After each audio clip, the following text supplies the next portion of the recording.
नमस्कार महाराष्ट्र, मी निकिता पाटील आणि आपण पाहताय TV9 मराठी। सुरुवातीलाच काही महत्त्वाच्या घडामोडी आपण सविस्तरपणे पाहूयात। कायदा सुव्यवस्था चांगली राखण्यासाठी प्रयत्न सुरू आहेत असं अजित पवारांनी म्हटलंय। कोयता गँगचा सुपडा साफ करणार असल्याचं आश्वासनही अजित पवारांनी दिलंय।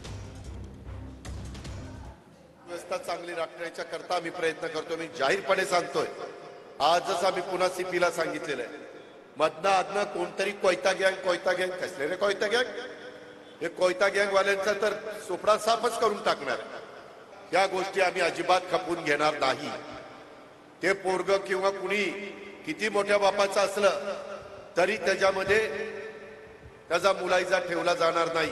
म्हणून मी आज जाहीरपणे सांगतो, उद्या कुणी म्हटलं की दादा एकदा चूक झाली, आता पदरात घ्या, पदर आमचा फाटलाय, आता पदरात घ्यायची परिस्थिती राहिली नाही।